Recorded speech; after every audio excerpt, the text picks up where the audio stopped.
The year is 1951. America, fresh from its World War II victory and deeply entrenched in the ideological battle of the Cold War, stands as a global superpower. Harry S. Truman occupies the White House, having seen out the remainder of Franklin D. Roosevelt's unprecedented fourth term before embarking on his own elected one. Roosevelt's 4 electoral triumphs had, against George Washington's informal precedent, solidified a practice that many saw as a temporary necessity during the Depression and global conflict.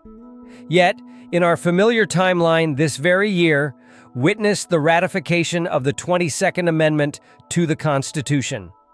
It was a crucial guardrail, designed to ensure no future president could cling to power for as long as FDR, reestablishing a clear boundary for executive tenure and reinforcing the democratic ideal of rotating leadership.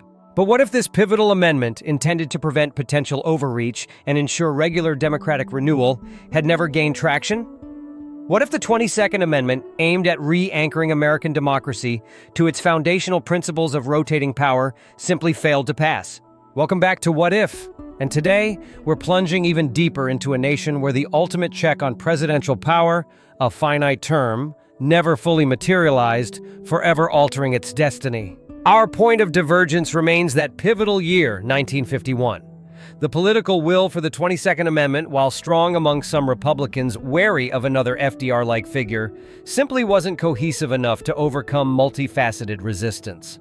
Several factors might have converged to deny it the necessary 3/4 state ratification. Beyond states arguing for wartime flexibility or those loyal to Roosevelt's memory, a nuanced political climate could have played a significant role.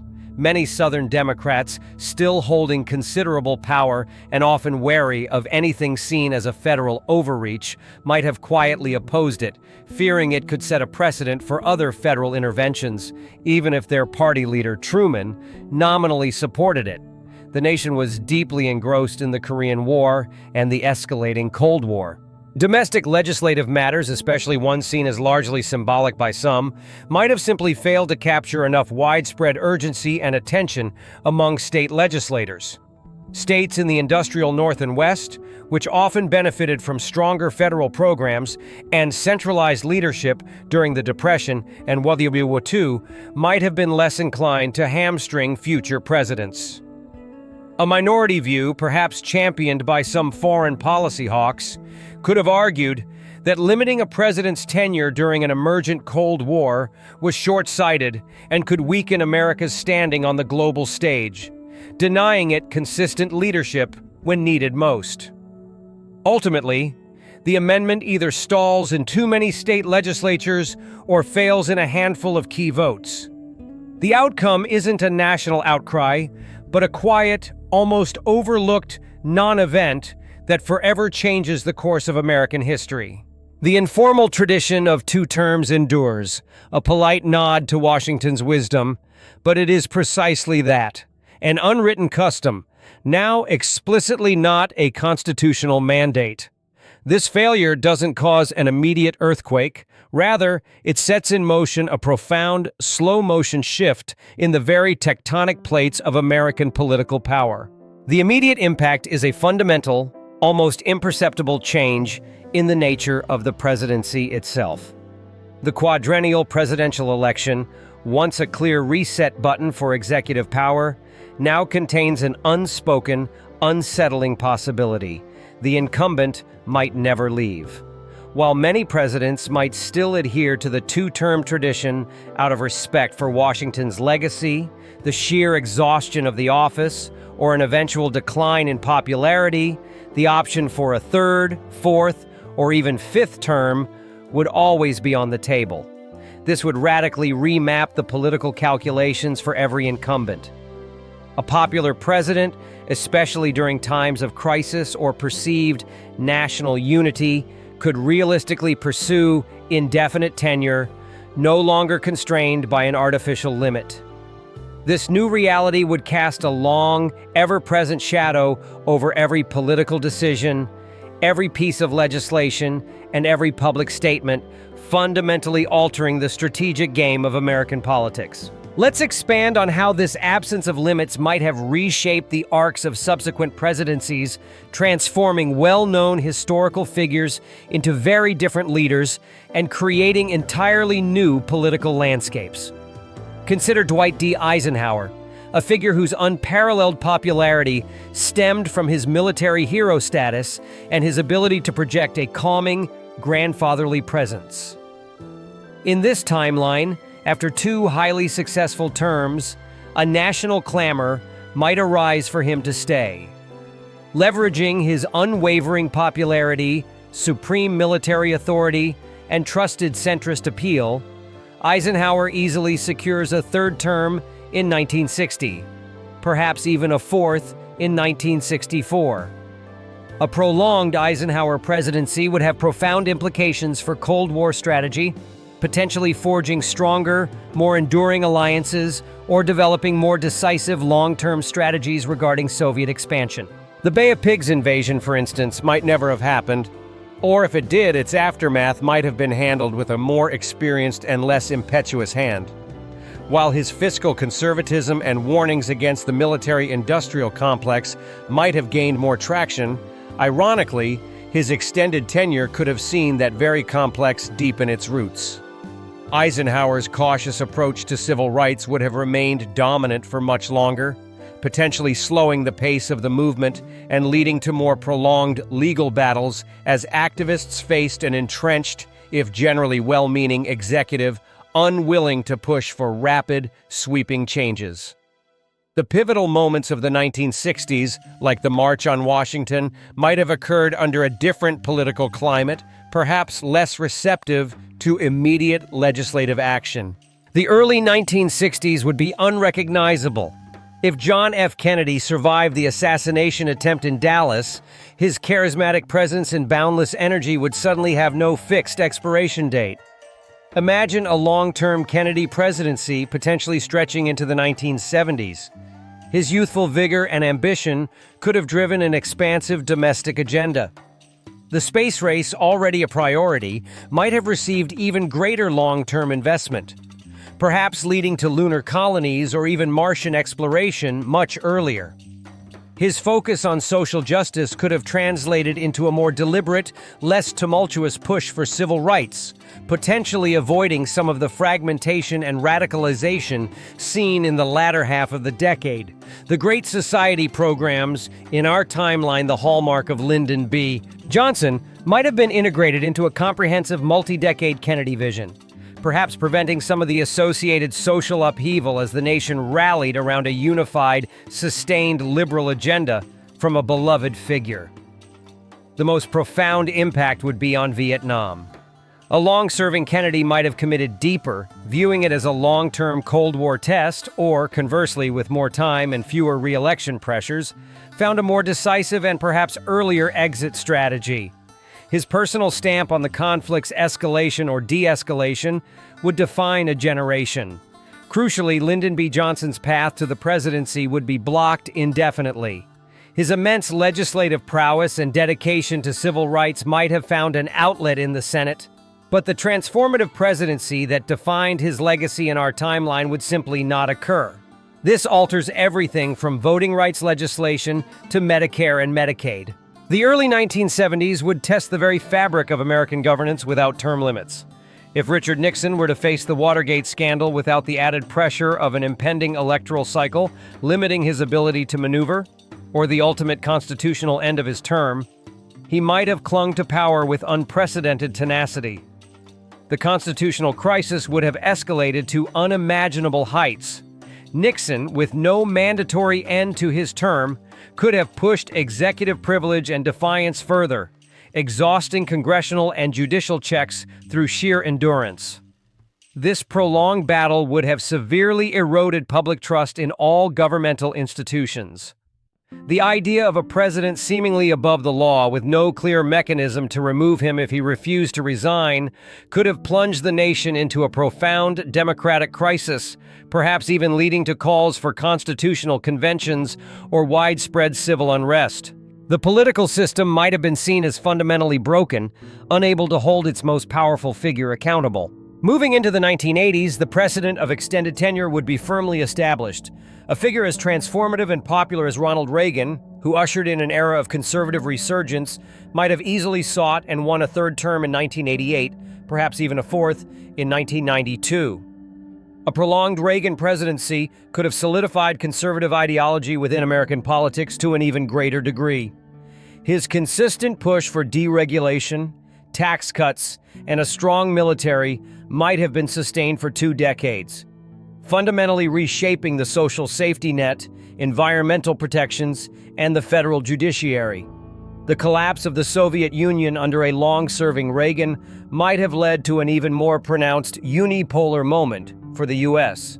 This prolonged tenure would have stifled the rise of the next generation of Republican leaders, such as George H.W. Bush. Figures like Bob Dole or Jack Kemp might have faded, unable to emerge from Reagan's shadow, fundamentally altering the future direction of the Republican Party. In the 21st century, even the most modern presidencies would be seen through this different lens. Would a highly popular Bill Clinton have attempted a third term after the economic boom of the 1990s, dramatically altering the two-party dynamic?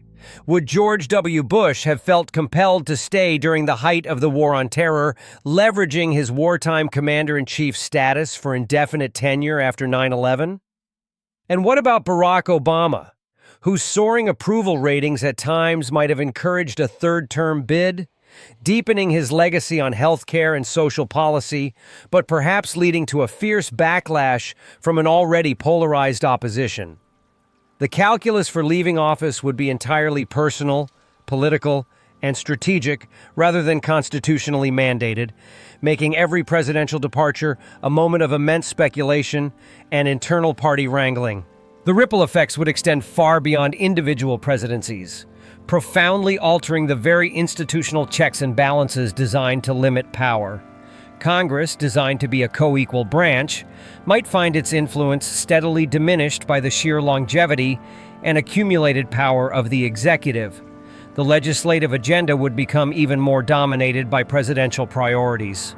A long-serving president would develop deep, often unbreakable relationships with key committee chairs and party leaders, or alternatively, wear down opposition through sheer endurance and public appeals. Congress could be reduced to a more reactive body, primarily focused on either rubber-stamping executive initiatives or engaging in exhausting, often futile battles of attrition against an entrenched White House. While Congress retains the power of the purse, a president with a multi-decade horizon could strategically fund programs and agencies that consolidate their power, making them harder to defund or challenge without severe political cost. The very nature of congressional careers would shift. Young, ambitious lawmakers might grow disillusioned if the path to the presidency seems permanently blocked by an entrenched incumbent from their own party. This could lead to increased intra-party strife, defections, or even the formation of new political movements as frustrated talent seeks avenues for advancement. It might also foster a culture where aspiring presidential candidates simply wait out the current occupant, leading to a bottleneck of ambition.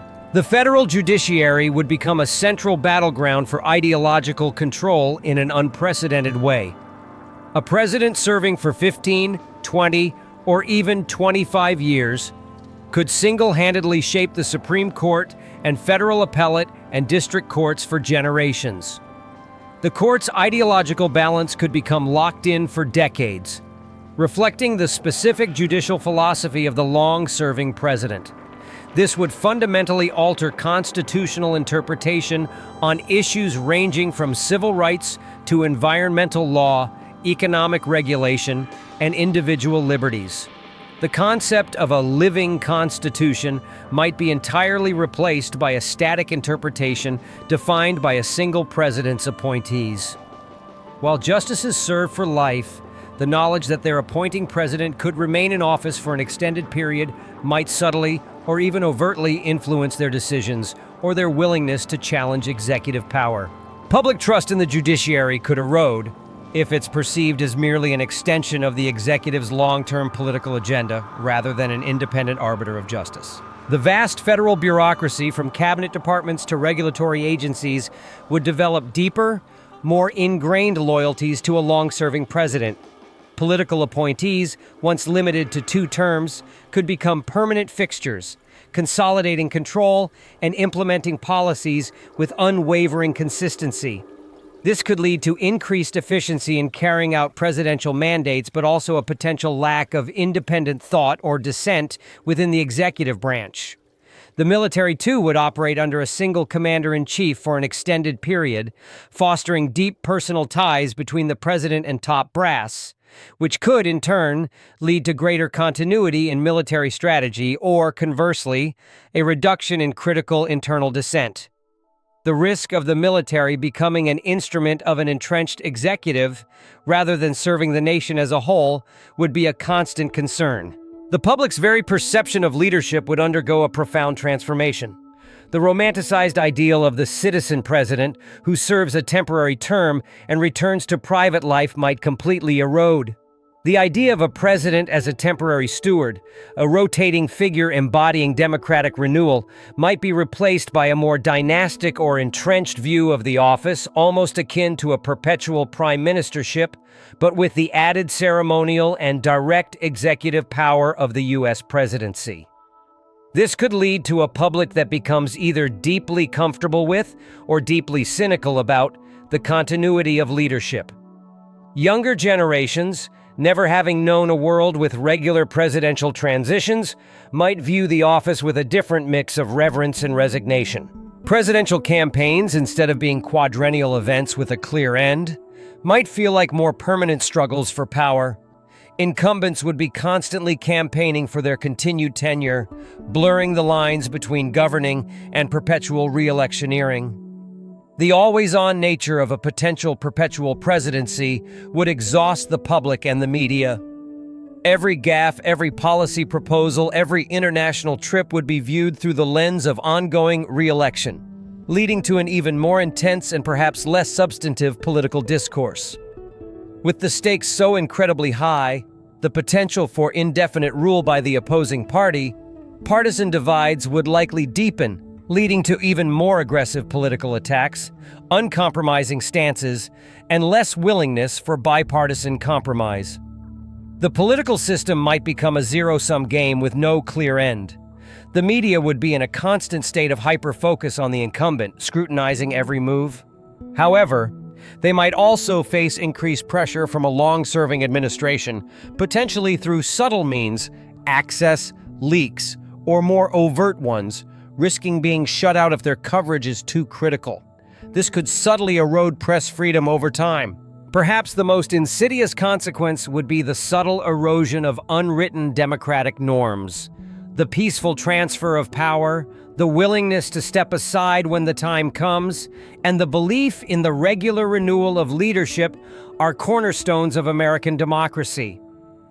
Without term limits, these norms would be under constant strain. The public might slowly become accustomed to the idea of a president serving for 10, 15, or even 20 years, shifting the very definition of what a healthy democracy looks like. The concept of lame duck periods would vanish, replaced by an incumbent always strategizing for their next extension of power. The economic landscape would also feel the profound impact of long-term presidential tenures. A long-serving president could pursue ambitious, multi-decade economic policies without the interruption of electoral cycles. This could lead to unprecedented consistency in fiscal and monetary policy, potentially fostering stable markets, attracting long-term investment, and ensuring the successful completion of complex infrastructure projects or trade agreements that span many years. Imagine an economic vision, like the New Deal or Reaganomics, being applied for 16 or 20 years, with all the accompanying benefits and drawbacks. Conversely, a president clinging to outdated economic theories or resistant to new innovations could lead to prolonged periods of stagnation, missed opportunities, or an inability to adapt to global shifts.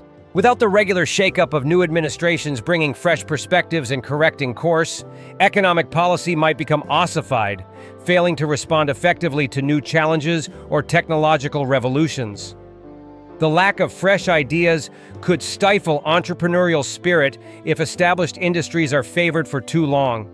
Allies and adversaries alike would have a clearer, more predictable understanding of American economic policy. This could foster greater international investment and stability, as partners would know what to expect from the world's largest economy. However, it could also make the U.S. less agile and adaptable to rapid global economic changes if the president's economic vision becomes too rigid or insulated from new realities. In the international arena, the perception of a U.S. president with indefinite tenure would be immense. A long-serving American president would develop unparalleled personal relationships with world leaders, fostering deeper trust, facilitating complex negotiations, and potentially bringing more consistent, long-term solutions to global conflicts. The U.S. could project an image of unwavering stability and commitment on the world stage, making it a highly reliable, if formidable, partner. Allies might view the U.S. as an even more formidable and reliable partner, willing to stand by commitments for decades. Adversaries, however, might view the U.S. as an increasingly inflexible, potentially hegemonic power, prompting them to form stronger counterbalancing alliances or to seek more aggressive means to challenge American dominance. Just as domestically, foreign policy could become rigid and resistant to change. A president committed to a particular geopolitical strategy for decades might fail to adapt to new global threats, the rise of new powers, or emerging diplomatic opportunities, potentially leading to missed diplomatic openings or prolonged unnecessary conflicts. The lack of new blood and fresh thinking in the State Department and intelligence agencies could lead to significant blind spots. Ultimately, while the allure of consistent leadership and long-term vision is strong, the absence of term limits carries an inherent, profound danger to America's democratic principles. The very foundation of a republic is built on the rotation of power, the accountability of leaders, and the peaceful transfer of authority. The most insidious threat is the slow, almost imperceptible drift towards authoritarianism. It wouldn't necessarily be a sudden coup or a dramatic seizure of power, but rather an incremental erosion of democratic norms and institutional checks, so gradual that each step might seem justifiable in isolation. A president, over multiple decades, could systematically fill every key position in the federal bureaucracy, judiciary, and even military leadership with increasingly loyal political appointees, creating a deeply entrenched power base resistant to external checks and civil service norms. Agencies might become tools for political ends rather than independent bodies serving the public good. They could use the immense bully pulpit of the presidency over extended periods to shape public discourse, control narratives, delegitimize dissent, and consolidate popular support, blurring the lines between executive action and national consensus. State-controlled media, even if indirect, becomes a greater possibility. They could continuously wear down opposition parties through successive electoral victories, campaign finance advantages, with no re-election limit creating endless fundraising opportunities, and the sheer force of their long-standing office, making it increasingly difficult for effective challengers to emerge. Political movements that arise to challenge the entrenched executive might face immense pressure and resource disparity. While the Constitution would remain, its interpretation and practical application could shift dramatically.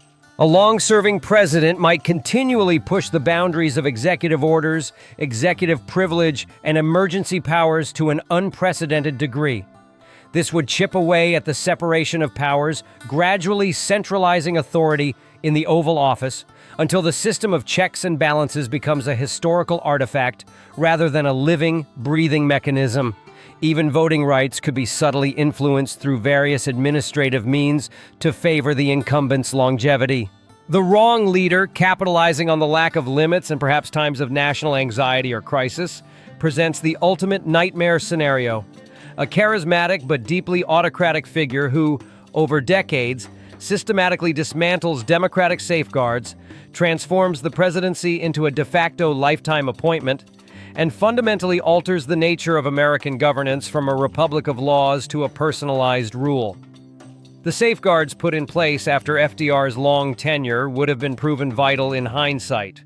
A constitutional fail-safe that, in this alternate reality, never materialized. leaving the nation vulnerable to the age-old pitfalls of unchecked power. In this profoundly altered history, the vital guardrails on presidential power never fully formulate, leaving America to navigate the 20th and 21st centuries with the constant, unsettling possibility of a long-serving, potentially entrenched executive. This fundamentally reshapes its political landscape, alters its institutional dynamics, and tests the very spirit of its democratic governance against the enduring human temptation of unchecked power. The question would always loom: how long is too long, and who ultimately decides? Furthermore, consider the psychological impact on the nation. The idea of a seemingly permanent leader, while potentially offering comfort and familiarity, could also breed a sense of political fatalism among the populace. Why engage? Why protest? Why vote with passion if the outcome feels predetermined by an unmovable fixture in the White House? This apathy, ironically, would further empower the long-serving executive as it reduces the very democratic pressure meant to hold power accountable. Innovation in governance might also suffer. New ideas and approaches, often born from the fresh perspectives of a new administration, could be stifled if a single leader's vision dominates for decades, potentially delaying vital adaptations to evolving societal challenges.